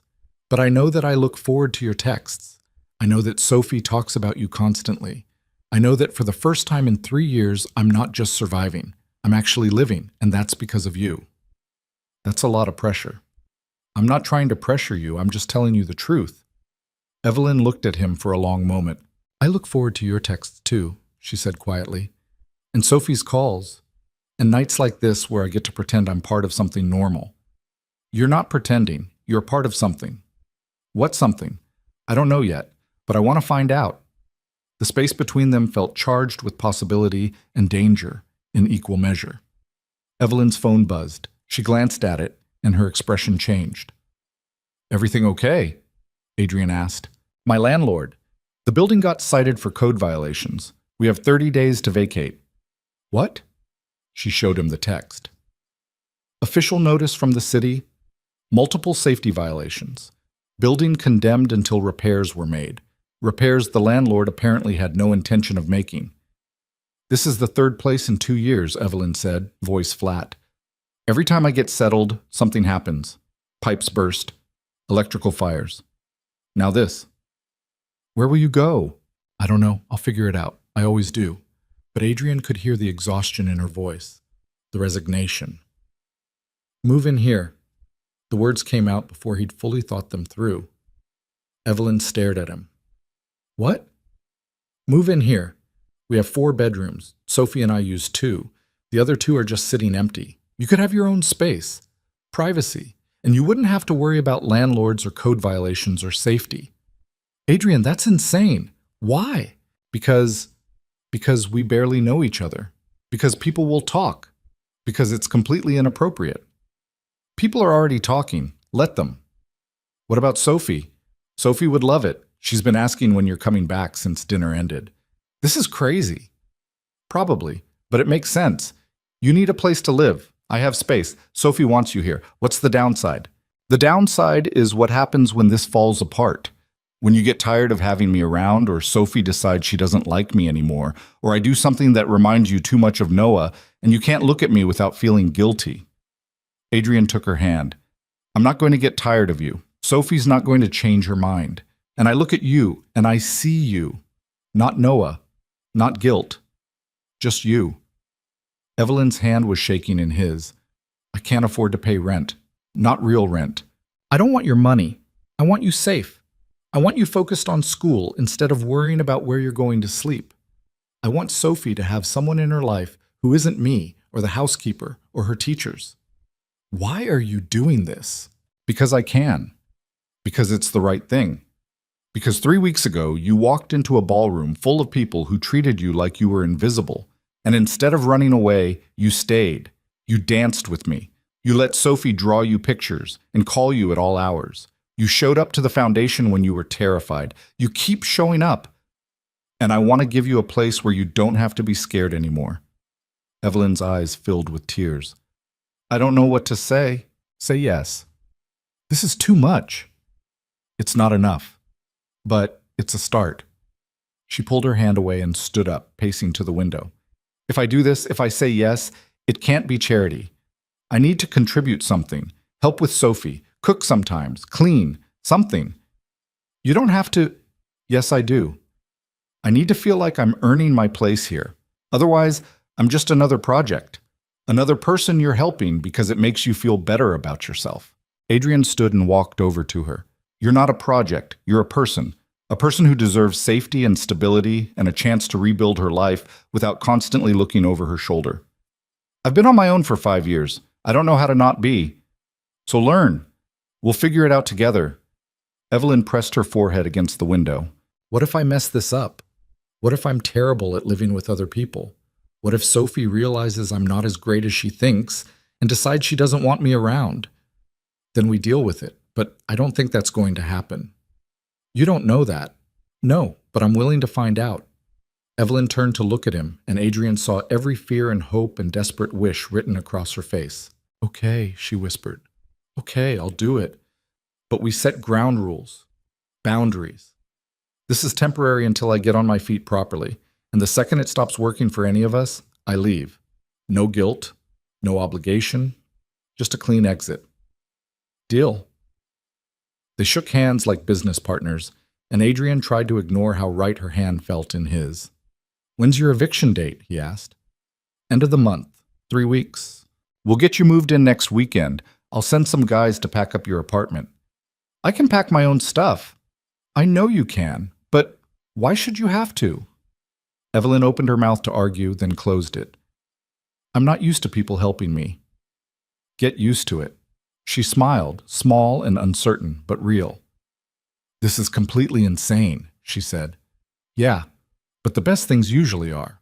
The next week passed in a strange haze of logistics and second-guessing. Adrian had his assistant coordinate the move while Evelyn worked and attended classes and tried not to panic about the decision she'd made. Sophie, meanwhile, was ecstatic. Evelyn's going to live with us? She'd shrieked when Adrian told her. Really? Forever? Not forever, just until she gets settled. So forever. Got it. Sophie, Daddy, this is the best thing ever. We can have breakfast together, and she can help me with homework, and maybe she'll teach me about buildings and stars and everything. Adrian hoped he hadn't just made a catastrophic mistake. Moving day arrived on a Saturday that threatened rain but never delivered. Adrian showed up at Evelyn's apartment with 3 guys from a moving company and found her sitting on the floor surrounded by boxes. That's everything, she said, gesturing around. Not much, I know. Adrian looked at the sparse collection. A few boxes of clothes, some books, a single lamp, kitchen supplies that fit in one container. This is it? This is everything you own? I had to sell most of it after the accident. Medical bills, rent, survival. One of the movers, a guy named Pete, picked up a box and frowned. This one's damaged. Want me to grab some packing tape? It's fine, Evelyn said quickly. Just be careful with it. Adrian watched Pete carry the box downstairs and felt something crack in his chest. This was her entire life, everything she owned, fitting in the back of a truck with room to spare. Hey, Evelyn said, noticing his expression. I'm okay. This is more than I had a month ago. That's not the point. Then what is? The point is you deserve more than this. You deserve a life that doesn't fit in 6 boxes. I'll get there. I'm working on it. The move took less than 2 hours. By noon, Evelyn's boxes were stacked in the bedroom Adrian had designated as hers, the one with the ensuite bathroom and the view of the garden Emma had planted before she got too sick to maintain it. This is too much, Evelyn said, looking around the room. This is bigger than my entire apartment. It's just a room. It's not just a room. It's beautiful. Sophie appeared in the doorway. Do you like it? Daddy and I picked out new sheets and everything. We got blue because you said blue was your favorite color that one time on the phone. Evelyn's eyes went bright. You remembered that? Of course. I remember everything important. Evelyn pulled Sophie into a hug, and Adrian had to look away before he completely fell apart. That night, they ordered pizza and ate it on the living room floor because Sophie insisted that was the proper way to celebrate someone moving in. They watched a movie Sophie picked, something animated with talking animals and musical numbers, and Evelyn laughed in all the right places and didn't seem to mind when Sophie fell asleep with her head in Evelyn's lap. Adrian carried his daughter to bed while Evelyn cleaned up the pizza boxes. You don't have to do that, he said when he came back downstairs. I know, but I want to. I need to pull my weight. Evelyn, Adrian, let me do this, please." So he did. They worked in comfortable silence, Evelyn cleaning, Adrian putting away dishes, the house settling around them with quiet creaks and sighs. "Thank you," Evelyn said finally. "For this, for all of it. I know I keep saying it, but I mean it. You don't have to keep thanking me." "Yes, I do, because this is the kind of thing people dream about and never actually get. And I got it because I happened to walk into a ballroom on the same night you decided to notice me." "I noticed you before the dance." "What?" "When you walked in, when security gave you a hard time, when you sat in that corner trying to disappear. I saw you then." Evelyn set down the dish towel she'd been holding. "Why didn't you say something?" "I don't know. Maybe I was waiting for the right moment, or maybe I was trying to convince myself it wasn't my problem. But then you changed your mind. Then I saw how they treated you, and I realized that if I didn't do something, I'd be just as bad as them." "That's not true." "Isn't it? Standing by while something wrong happens, that's not neutrality. That's complicity." Evelyn walked over to him, and for a moment Adrian thought she might hug him or kiss him, or do something that would irrevocably change whatever this fragile thing between them was. Instead, she just took his hand and held it. "I'm glad you noticed me," she said quietly. "Me too." They stood there in the kitchen, hands linked, the future stretching out ahead of them, uncertain and terrifying and full of possibility. And for the first time in years, Adrian wasn't afraid of it. Living together turned out to be nothing like Adrian expected and exactly like Sophie predicted, which is to say it was chaotic and wonderful and occasionally a complete disaster. The first morning, Evelyn woke up at 5:30 out of habit from years of catching early buses and found Adrian already in the kitchen, making coffee in the dark. "Jesus," she yelped, clutching her chest. "You scared me." "Sorry, couldn't sleep." "You do this every morning?" "Most mornings. Coffee?" "Please." They sat at the kitchen island in companionable silence while the sun rose over the garden, painting everything gold. "This is weird, right?" Evelyn said finally. "Us living together. You barely know me." "I know enough. You know I had a brother who died and a face that scares people. That's not exactly a complete biography. I know you remember Sophie's favorite color. I know you triple-check that you locked the door because you're afraid of forgetting. I know you hum when you're concentrating and you still have nightmares about the accident." Evelyn stared at him. "How do you know about the nightmares?" "You cried out last night, around 2. I almost came to check on you, but I didn't want to overstep." Her face flushed. "I'm sorry. I'll try to be quieter." "Don't apologize. I have them too. About Emma's last days, about Afghanistan, about all the ways I've failed and all the ways I'm still failing. We can be nightmares neighbors together." That got a small laugh. "Nightmare neighbors. That's bleak. Welcome to my brain at 5 a.m. Sophie appeared an hour later, stumbling into the kitchen with Bedhead and her elephant tucked under one arm. "Is Evelyn still here?" she asked groggily. "Where else would I be?" Evelyn said from her spot at the counter. Sophie's entire face lit up, like she'd half expected this to be a dream and was thrilled to discover it wasn't. "You're really staying." "I'm really staying." "Forever?" "Sophie," Adrian warned. "What? I'm just asking." "For now," Evelyn said gently. "We'll see what happens." "That's adult for probably forever," Sophie announced, climbing onto the stool next to Evelyn. "Can we have pancakes?" The first week established a rhythm. Adrian left for work early, Evelyn got Sophie ready for school, then headed to her classes. Afternoons were job training at the foundation or homework at the kitchen table, while Sophie did her own assignments nearby, asking questions and stealing Evelyn's colored pencils. Dinners were a group effort, sometimes successful, sometimes resulting in takeout after someone burned something beyond recognition. "I can't believe you managed to burn rice," Adrian said one evening, staring at the scorched pot. "I got distracted," Evelyn protested. "Sophie was showing me her science project." "It was a very good science project," Sophie said loyally. "Worth burning rice for. Next time maybe just pause the stove." "There's a pause button?" Adrian and Sophie both stared at her. "You're kidding," Adrian said. "I mean, there's an off button." "Evelyn." "What?" "We need to teach you how to cook." "I know how to cook, I just get distracted." "You burned water last week." That was one time, Sophie giggled, and the sound filled the kitchen with something that felt dangerously close to happiness. But it wasn't all easy.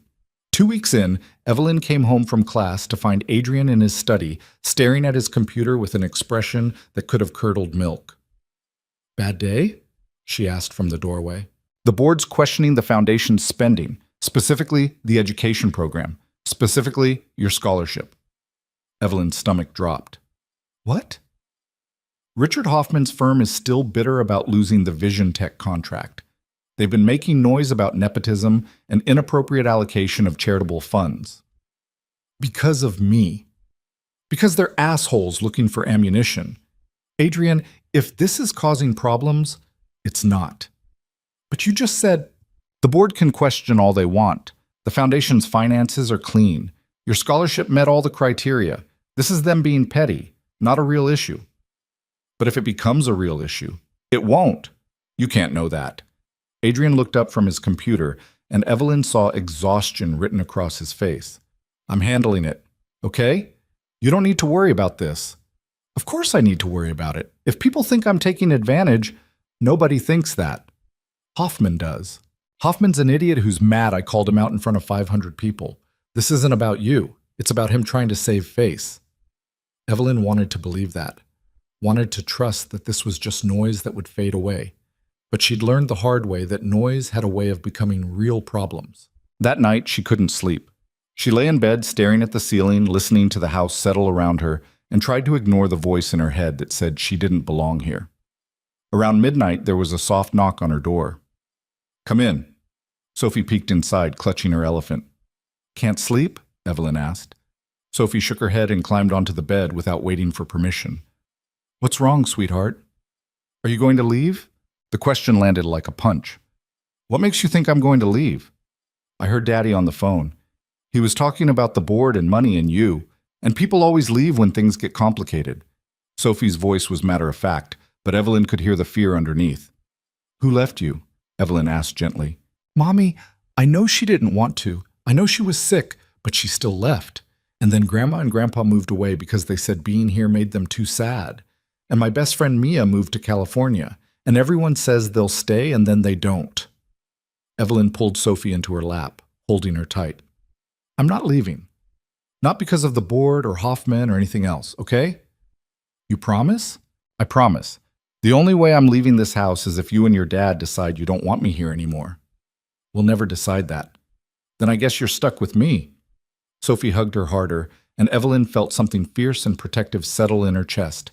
This kid had been through too much. Lost too much, and Evelyn would be damned if she became another person who walked away. The board meeting happened 3 weeks later. Adrian tried to keep Evelyn out of it, but she insisted on being there. "It's about me," she said. "I should get to defend myself." "You shouldn't have to defend yourself." "But I do, so I'm going." The boardroom was exactly what Evelyn expected. Expensive furniture, expensive suits, expensive people who looked at her like she was a stain on their quarterly reports. Richard Hoffman sat near the end of the table, looking smug. Adrian stood at the head of the table and went through the presentation calmly. Foundation spending, scholarship criteria, success metrics, everything clean and documented. Then Hoffman raised his hand. "With all due respect, Adrian, the optics here are problematic. You met this woman at a gala, made a public spectacle of dancing with her, and then immediately fast-tracked her through a program that has a waiting list of qualified candidates. How is that not favoritism?" "Because," Adrian said evenly, "she met every qualification. Her academic record before the accident was exceptional. Her financial need is documented, and the program exists specifically to help people who've faced significant hardship rebuild their lives. That's exactly what we're doing. But you're also living with her." The room went silent. Evelyn felt every eye turn toward her. "How is that relevant?" Adrian asked, voice dangerous. "It suggests a personal relationship that's influencing professional decisions. My personal life is not up for discussion." "It is when it affects foundation business." Adrian's jaw clenched, and Evelyn knew he was about to say something that would make this worse. She stood up. "Can I say something?" Hoffman looked annoyed. "This is a board meeting." "Let her speak," one of the other board members said. "Margaret Chen, the foundation's legal advisor. I'd like to hear what she has to say." Evelyn's hands were shaking, but she kept her voice steady. Mr. Hoffman is right. The optics look bad. Adrian met me at a gala, helped me, and now I'm living in his house and receiving foundation support. From the outside, it looks like favoritism, or something worse. Adrian made a noise of protest, but Evelyn kept going. But here's what you're missing. Before that gala, I was living in a building with broken elevators and no heat. I was working 3 part-time jobs just to afford rent on a place that got condemned for safety violations. I had given up on ever finishing my degree or building the career I'd dreamed about since I was 12 years old. She looked around the table. The foundation didn't give me an opportunity because Adrian felt sorry for me. It gave me an opportunity because I qualified, because I had the grades and the need and the determination, and yes, Adrian helped me apply. Yes, he advocated for me. But that's what the foundation is supposed to do. Help people who need it. But the living arrangement, Hoffman started. The living arrangement happened because my building was condemned and I had nowhere to go. Adrian offered me a safe place to stay while I got back on my feet. That's called kindness. And if this board has a problem with kindness, then maybe you should reconsider what this foundation is supposed to stand for. Margaret was smiling. A few other board members were nodding. Hoffman looked furious. This is highly irregular. So was dancing with me in front of 500 people, Evelyn interrupted. So was calling you out for mocking me. So was every other thing Adrian has done that didn't fit into your neat little boxes of what's appropriate. But you know what? Those irregular things changed my life. They gave me hope when I had none.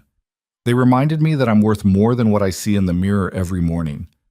She turned to face Hoffman directly. You're mad because Adrian stood up to you, because he chose decency over your ego. This isn't about foundation spending or optics. This is about you trying to hurt him by going after me. And I'm not going to let that happen. The room was silent. Then Margaret started clapping. Slowly at first, then with more enthusiasm. Well said, Ms. Carter. Well said. Another board member joined in, then another. Hoffman's face went red. This is absurd. You can't just... Motion to close the review, Margaret said. The scholarship was awarded appropriately, the foundation's finances are clean, and Ms. Carter has demonstrated exactly the kind of determination and character this program was designed to support. All in favor? 7 hands went up. Motion passes, meeting adjourned. People filed out, several stopping to shake Evelyn's hand or offer quiet words of support. Hoffman left without looking at anyone. When the room was empty except for her and Adrian, Evelyn finally let herself breathe. You didn't have to do that, Adrian said quietly. Yes, I did. You could have stayed quiet. Let me handle it. And let Hoffman think he could bully me into disappearing? No chance. Adrian smiled, the first real smile she'd seen from him all day. You were amazing. I was terrified. Couldn't tell. Good. That was the point. They walked out of the building together, and Evelyn felt something shift inside her, some weight she'd been carrying for 5 years finally lifting. She'd stood up for herself, spoken in front of a room full of people who could have destroyed her, and she'd won. That evening, Sophie insisted they celebrate with ice cream even though it was a weekday. Evelyn faced down the mean board people, Sophie announced. That deserves ice cream. How do you even know about the board meeting? Adrian asked. Mrs. Chen told me when she picked me up from school. She said Evelyn was magnificent. Mrs. Chen talks too much. Mrs. Chen tells the truth, Sophie corrected. There's a difference. They went to the ice cream place and sat outside, watching the sun set over the city. Can I ask you something? Sophie said to Evelyn. Always. Why do you still look sad sometimes, even when good things are happening? Evelyn glanced at Adrian, who was very carefully not intervening. Because, Evelyn said slowly, good things don't erase bad things. They just exist alongside them. I can be happy about school and living with you guys and still be sad that my family's gone. Both feelings can be true at the same time. That sounds exhausting. It really is. Do you think it gets better? I think it gets different. The sad parts don't go away, but they get smaller. And the happy parts take up more room, so eventually there's more happy than sad. Sophie considered this seriously. Are we a happy part? The happiest part I've had in a long time. Sophie beamed and went back to her ice cream, apparently satisfied with that answer. Adrian caught Evelyn's eye and mouthed, "Thank you." She mouthed back, "Any time." The months that followed weren't perfect. There were arguments about stupid things, whose turn it was to do dishes, whether Sophie could have a second dessert, how late was too late for an 8-year-old to stay up watching movies. There were hard days when Evelyn's classes overwhelmed her, or Adrian got stuck in meetings until midnight, or Sophie had a meltdown about missing her mom. But there were good days too. Days when Evelyn aced an exam and came home to find Adrian and Sophie had made a congratulations banner out of printer paper and markers. Days when Adrian closed a major deal and they celebrated with champagne for the adults and sparkling cider for Sophie, who insisted on making toast that made no sense but were hilarious anyway. Days when Sophie's school had parent-teacher conferences and both Adrian and Evelyn showed up, and the teacher assumed they were married until Sophie very seriously corrected her that they were just living together because they like each other, but nobody said it out loud yet. "Sophie," Adrian had choked. "What?" It's true. The teacher had tried very hard not to laugh. 6 months in, Evelyn finished her first semester with perfect grades. The program director called to congratulate her and mentioned that a local architecture firm was looking for interns. "It's entry level," Rachel said, "mostly grunt work, but it's experience, and they specifically requested candidates from our program." Evelyn interviewed the next week. The firm was small, just 5 architects working out of a renovated warehouse, but they were doing interesting work: community projects, affordable housing, libraries and schools, the kind of work that mattered. They offered her the internship on the spot. "You start Monday," the senior partner said. 10 hours a week while you're in school. We'll work around your class schedule." Evelyn walked out of that building and called Adrian, crying too hard to speak. "What happened?" he demanded. "Are you okay?" "I got it," she managed. "The internship, I got it." "Of course you got it. You're brilliant." "I'm not." "You are. And now other people are finally noticing." That night, they had an actual celebration. Adrian cooked, or attempted to cook, a fancy dinner that turned out only slightly burned. Sophie made another banner. They ate on the good china that had been sitting unused in the cabinet since Emma died. "To new beginnings," Adrian said, raising his glass. "To not giving up," Evelyn added. "To ice cream," Sophie contributed, because of course she did. They clinked glasses, and Evelyn looked around the table at these 2 people who'd become her family without her quite noticing when it happened. "Thank you," she said quietly, "for everything. For seeing me when nobody else would. For believing I was worth the effort." "You've always been worth it," Adrian said. "You just needed someone to remind you." Later, after Sophie was in bed and the dishes were done, Evelyn and Adrian sat in the living room with the lights low and the city glittering outside the windows. "Can I tell you something?" Evelyn said. "Anything. I'm happy, really happy, for the first time since before the accident, and it terrifies me." "Why?" "Because I keep waiting for it to fall apart, for something to go wrong, for you to realize this was a mistake." Adrian set down his drink and turned to face her. "It's not a mistake. None of this is a mistake." "How do you know?" "Because I'm happy too, and I haven't been happy since Emma died. I've been functional. I've been successful. I've been a decent father, but I haven't been happy until you showed up and reminded me what that feels like." Evelyn's breath caught. "Adrian, I'm not saying this to pressure you into anything. I'm just saying it because it's true. You and Sophie, you've become my favorite parts of the day. Coming home to you guys, hearing about your classes, watching Sophie drag you into her latest scheme.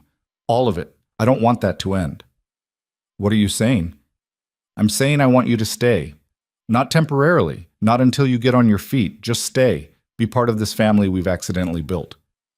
"We can't accidentally build a family." "Why not? We accidentally built everything else." Evelyn laughed despite herself. "That's true. Nothing about this has been planned." "So what do you say? Want to keep not planning things together?" Evelyn looked at him, really looked at him, at the exhaustion and hope and genuine affection written across his face. "I have conditions," she said. "Okay. I pay rent once the internship turns into a real job. I'm not living here for free forever." "Agreed." "And we tell Sophie the truth. No more dancing around what this is. She deserves honesty." "Agreed. And you have to stop trying to fix everything for me. I need to be allowed to fail sometimes, to struggle, to figure things out on my own." That one's harder, but okay. And one more thing. What? Evelyn took a breath. If we're doing this, really doing this, then we need to talk about Emma, about Noah, about all the ghosts we're carrying around. Because I can't be a replacement for her, and you can't be my savior because you feel guilty about him. We need to be us, whatever that means. Adrian was quiet for a long time. Emma would have liked you, he said finally. She would have liked your stubbornness and your refusal to accept help, and the way you challenge me instead of just agreeing with everything I say. And Noah, his voice cracked slightly. Noah would have been proud of who you've become, of how you survived everything that tried to break you. You think so? I know so, because I'm proud of you, and I barely know you compared to how well he knew you. Evelyn wiped her eyes. This is really happening, isn't it? We're really doing this. If you want to. I want to. I really, really want to. Adrian pulled her into a hug, and Evelyn let herself sink into it. Let herself believe that maybe, just maybe, she'd found a place where she belonged. They told Sophie the next morning over breakfast. So Evelyn's staying forever now? Sophie asked, looking between them. If that's okay with you, Evelyn said. Are you kidding? This is the best news ever. Can I tell my teacher? Can I tell everyone? You can tell whoever you want, Adrian said. Sophie launched herself at both of them, creating a group hug that nearly knocked over the orange juice. This is the best family, she announced. We have Daddy who's smart but can't cook, and Evelyn who's smart and also can't cook, and me who's going to learn to cook so we don't all starve. That's a solid plan, Evelyn said, laughing. I know. I'm full of good plans. The year that followed brought changes nobody expected. Evelyn's internship turned into a job offer. Sophie started 4th grade and joined the school's art club. Adrian cut back his hours at Vision Tech to spend more time at home. They became a unit, a team, a family that looked nothing like what any of them had planned, but somehow worked anyway. There were still hard days. Days when Evelyn caught her reflection and flinched. Days when Adrian disappeared into his study because the grief hit without warning. Days when Sophie cried about wanting her mom. But there were more good days than bad. Days when they went to the park, and Sophie taught them both how to identify constellations. Days when Evelyn's first design got approved for construction, and they celebrated by attempting to bake a cake that collapsed but tasted good anyway. Days when Adrian came home early just because he wanted to have dinner with his family. One evening, almost exactly a year after the gala, Adrian found Evelyn in the garden Emma had planted. She was sitting on the bench, looking at the stars. You okay? He asked. Yeah, just thinking. About how a year ago I was living in a condemned building, eating ramen for every meal, convinced that my life was never going to get better. And now I'm here. I have a job I love, a family, a future that doesn't terrify me. Adrian sat down beside her. You did that, not me, not the foundation. You. You showed up, you did the work, you refused to give up. I had help. Everyone needs help. That doesn't make your accomplishment any less real. Evelyn leaned against his shoulder. Thank you, she said quietly, for noticing me, for dancing with me, for giving me a chance when I'd stopped giving myself chances. Thank you for letting me, for trusting that maybe not everyone is going to hurt you. They sat in comfortable silence, watching the stars emerge one by one. Inside the house, Sophie was probably supposed to be doing homework, but was almost certainly drawing another picture of Gerald the dragon. Tomorrow, Evelyn had class and work. Adrian had meetings. Sophie had school and art club. Normal things, regular things, the kind of life that felt impossible a year ago. Hey, Adrian said suddenly. Yeah? I love you. The words hung in the air between them. Evelyn turned to look at him, eyes bright. I love you too, both of you. This whole weird, unplanned, accidental family. Best accident I ever had. Same. They sat there until Sophie called them inside for dinner. Another cooking experiment that would probably end in takeout, but would be fun in the attempt. And as they walked back toward the house, toward the light and warmth and chaos waiting inside, Evelyn realized something. She'd been so focused on what she'd lost, her family, her face, her dreams, that she'd almost missed what she'd found. Not a replacement for what was gone. Not a consolation prize, but something new, something real, something worth holding on to. A billionaire who'd learned to see past wealth and success to what actually mattered. A little girl who'd lost her mother but refused to stop believing in goodness. And a woman who'd survived hell and come out the other side scarred, but not broken. Three broken pieces that had somehow fit together into something whole. It wasn't a fairy tale. There was no magic fix for grief or trauma or the weight of loss. Life was still hard. Scars still ached. Memories still hurt. But there was also laughter and Sunday morning pancakes and Sophie's terrible jokes and Adrian's even worse attempts at cooking and late-night conversations about everything and nothing. There was family. Not the one any of them had planned for, not the one they'd lost, but the one they'd built together, piece by piece, day by day, through courage and kindness and the stubborn refusal to give up on each other. And in the end, that was more than enough. It was everything.